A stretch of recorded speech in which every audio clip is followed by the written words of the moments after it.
Olá, muito boa noite para todo mundo. Na sombra prazerosa de uma taioveira frondosa, a comitiva estradeira do Terra Viva DBO na TV armou a rancharia no Morrer do Dia. E enquanto o seu Zé Ribeiro está terminando de fazer o feijão tropeiro, a gente ajunta os companheiros na roda da fogueira e já vai começando a nossa reunião novidadeira com a recitação da prosa bredeira do dia. Num assunto complicado como a reprodução, até o companheiro fazendeiro mais errado e vivido, de vez em quando, está arriscado de ter o seu caminho barrado por algum caso que ficou mal explicado ou precisa ser melhor entendido. E sendo a nossa função a de não deixar que a dúvida persista, a gente apresenta agora, em parceria com o zootecnista Alexandre Zadra, a sessão intitulada Raças e Cruzamentos.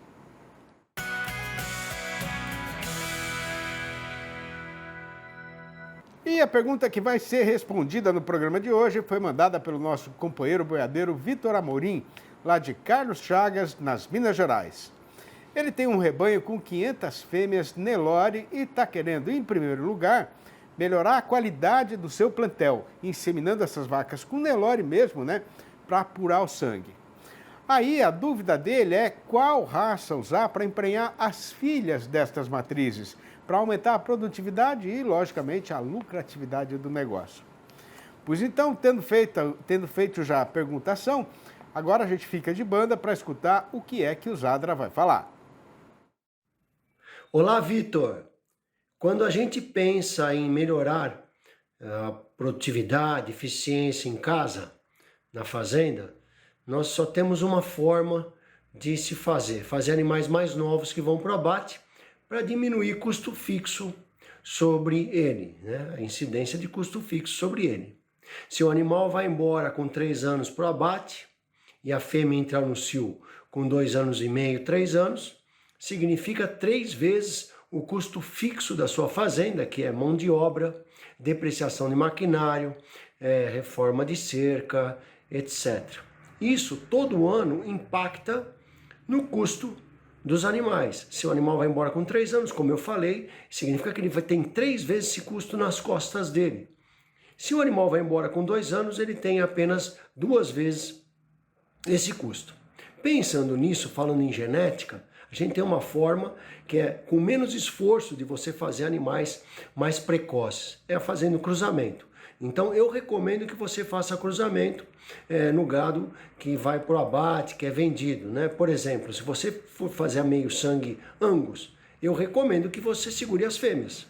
Eu apelidei ela da rainha da pecuária, porque você tira uma cria dela, muito novinha, com 14 meses você enxerta ela e você pode abatê-la ainda com carne macia, carne de qualidade, até 30 meses ela entra em programas de carne com prêmio, ok? Então essa meio sangue Angus é tudo de bom se você quiser fazer aumentar a eficiência e aproveite a fêmea meio sangue Angus.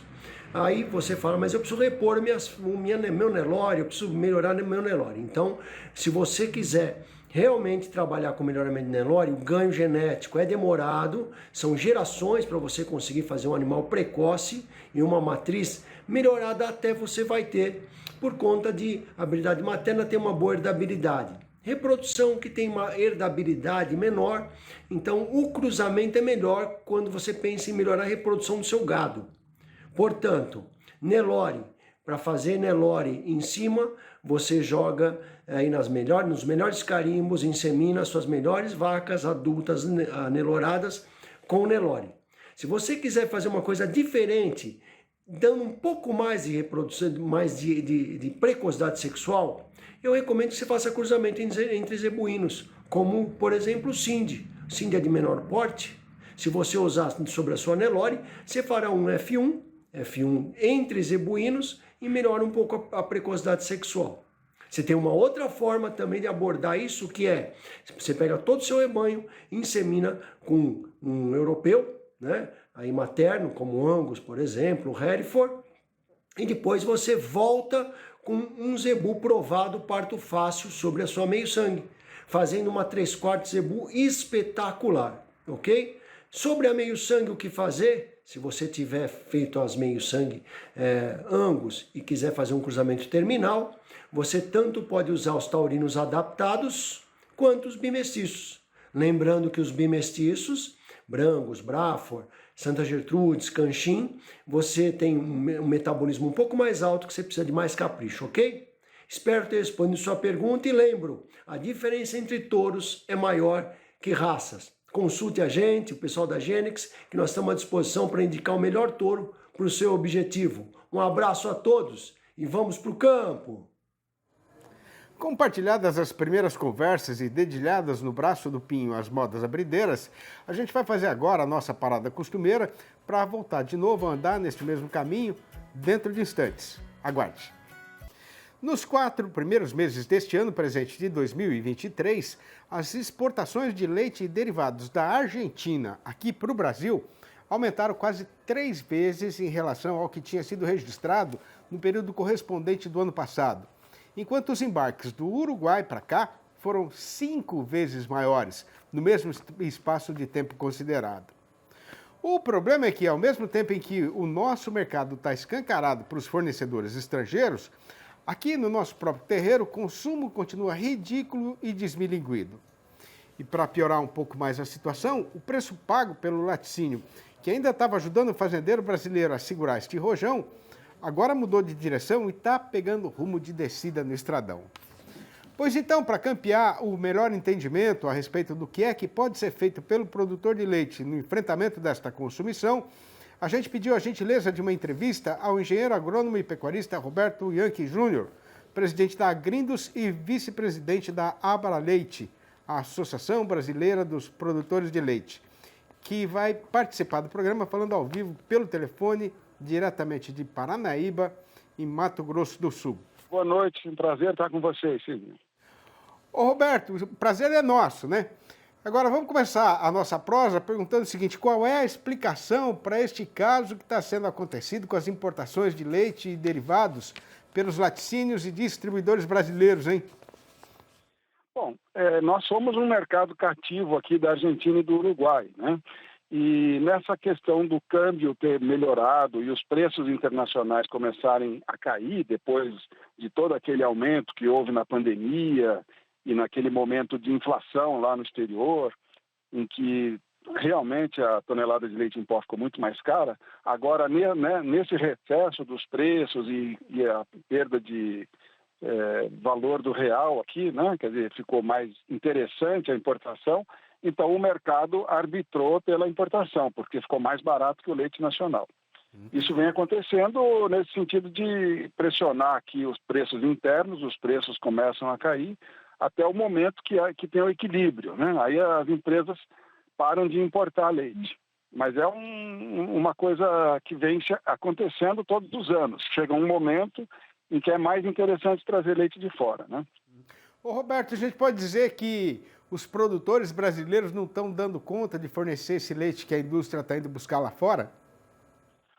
Olha, Silvio, desde a pandemia, a produção brasileira vem caindo. Na verdade, a produção brasileira não sobe desde 2014. E esse é um fato muito importante para a gente analisar, porque se a gente olhar para os 40 anos anteriores, a produção brasileira subiu a uma média de 4% a 5% ao ano, ininterruptamente durante 40 anos. E, de repente, na crise de 2014, 2015, ela deixou de crescer, o leite andou de lado por esses 8, 9 anos, mas nos últimos 2 anos teve quedas expressivas de produção. Quer dizer, a gente perdeu aí praticamente 7, 8% da produção brasileira no último ano. Então, o produtor vem enfrentando situações muito difíceis, no primeiro momento lá com a pandemia, mas depois com os custos da energia, com os custos das commodities exportáveis, como milho e soja, que contaminou todos os pontos de proteína e de energia dos alimentos das vacas aqui no Brasil. Então, a gente realmente teve custos altíssimos, né? E muita gente desanimou com esse cenário e deixou a atividade. Foi a primeira vez que houve uma grande leva de produtores deixando a atividade nesse início dos anos 2020 aqui. Roberto, agora, se a produção nacional não está aumentando satisfatoriamente ou está até diminuindo, né, com o preço nas alturas atuais, o que é que vai acontecer quando a cotação cair, hein?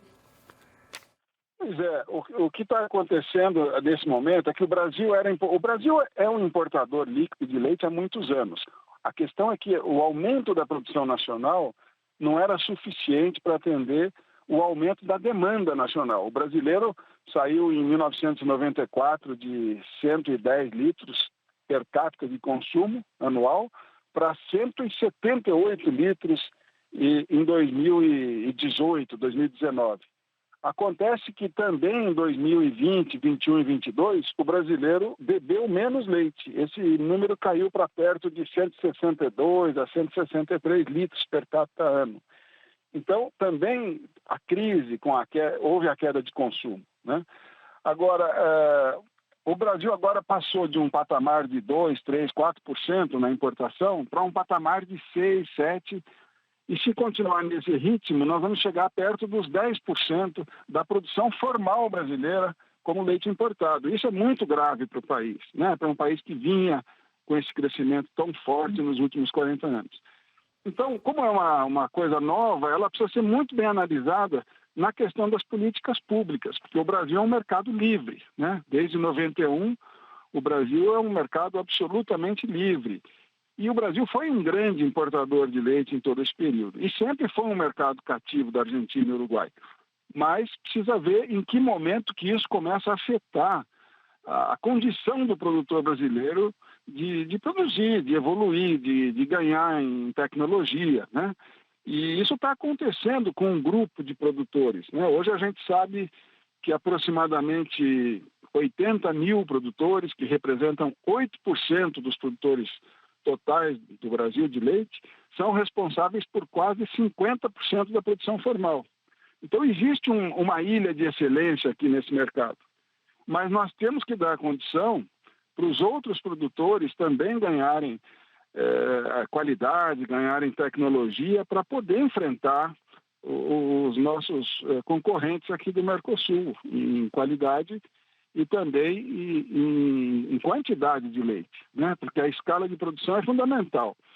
E isso só com tecnologia. Então, talvez seja um momento para a classe política refletir, né? A Abraleite tem trabalhado intensamente na FPA sobre esse assunto, refletir sobre as políticas públicas para esse produtor, né? Porque esse produtor precisa ganhar tecnologia para ficar mais eficiente, né? Uhum.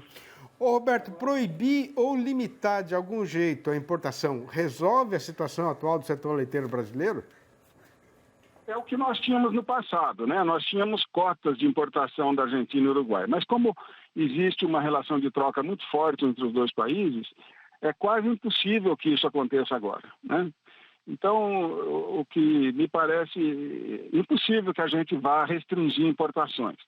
Mas também nós precisamos avaliar direito o que é que vai acontecer com a classe produtora daqui para frente, porque nós estamos no início da entre-safra, né, com seca, o produtor já vem de uma situação difícil dos anos anteriores, com custos de produção altíssimos, né, do fertilizante, da energia, dos grãos e tudo, e agora no momento que ele começa a respirar, né, com o preço do milho e da soja caindo, então vem esse achatamento dos preços por conta de produção de outros países. E é muita produção. Quando a gente fala em 190, 200 milhões de litros equivalentes, se a gente pensar que a maior companhia brasileira, que é a Lactalis, tem aproximadamente 6 milhões de litros por dia de captação, no mês nós estamos falando de uma Lactalis a mais.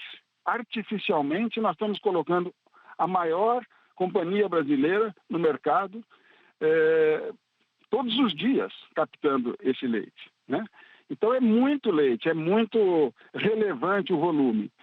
Então me preocupa como é que isso vai acabar. Quer dizer, se a gente continuar nesse ritmo, obviamente nós vamos lá na frente encontrar um ponto de equilíbrio entre o preço do leite interno e o custo do leite importado, mas a que custo, né? Para os produtores, que já vêm de 2, 3 anos difíceis, anos de seca, né? Ano de seca no Rio Grande do Sul, aumento dos custos de produção, muita gente desanimada e deixando o setor.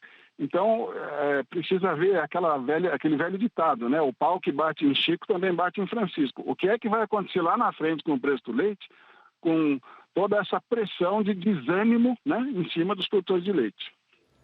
Tá certo. Roberto, muito obrigado por mais essa sua participação aqui no programa. Muito importante suas informações, né? Sempre com muita clareza e ajuda bastante a gente e o nosso companheiro produtor a se orientar no mercado, um mercado que está cada vez mais desafiador, para usar uma palavra que está muito na moda, né? Roberto, muito obrigado, viu? Grande abraço para você e até uma próxima ocasião. Um prazer estar com vocês. Boa noite. Muito obrigado, Cid. Obrigado. A gente vai fazer agora a nossa parada costumeira para voltar de novo a andar neste mesmo caminho dentro de instantes. Aguarde. A beleza do gado bem terminado com certeza vai deixar o comprador impressionado, mas para ter firmeza na negociação e conseguir um bom resultado, o caboclo precisa estar muito bem informado sobre o andamento do mercado do boi gordo e a evolução da sua cotação.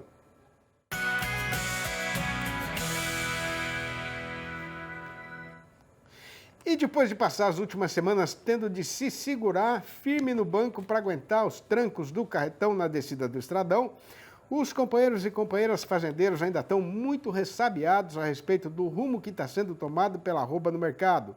E não estão querendo soltar rojão nem fazer comemoração antes da hora, né? Mas a verdade verdadeira mesmo é que agora já está todo mundo vendo que a oferta de gado terminado teve sim um forte enxugamento. E o entendimento geral é de que a nossa praça boiadeira firmou o pé na subida da ribanceira.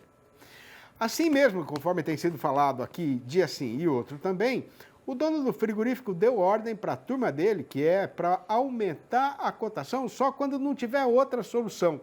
Isso na intenção de não deixar o fazendeiro se animar nem a arroba disparar, né? Além disso, pela fraqueza do movimento de hoje aqui no nosso próprio terreiro, o que já tem de mercadoria na Câmara Fria dá perfeitamente para fazer o atendimento da freguesia sem ter precisão de fazer correria. A explicação é que, com o avançamento do calendário, nestas alturas do mês, o trabalhador brasileiro não lembra mais nem do cheiro do salário. De qualquer maneira, normalmente a previsão sempre é de uma melhora no consumo interno no segundo semestre, e isso deve se repetir no ano presente. Mas o que está sendo motivo de maior preocupação para a indústria agora é saber o que é que o pecuarista do confinamento está pensando em fazer e se ele vai mudar o seu planejamento. A questão é que, apesar destas altas ligeiras já acontecidas aqui e ali, o preço atual do boi gordo ainda está deixando o povo desanimado. E muita gente deve diminuir o investimento na primeira rodada desta temporada do coxo, que já está em andamento, né? Por outro lado, o setor exportador continua embalado e demandando muito gado. E faltando pouco mais de uma semana para arrematar o mês, é quase certo que, mais uma vez, este vai ser o melhor junho da história em termos de volume embarcado. Pena que o preço do produto brasileiro continua patinando lá no estrangeiro, né? No balanço do dia da Scott Consultoria, foram apuradas mudanças nas cotações em 9 das 32 regiões pesquisadas em todo o Brasil. E repare bem, a amiga pecuarista, que em todas estas praças bateu um vento altista e o preço subiu.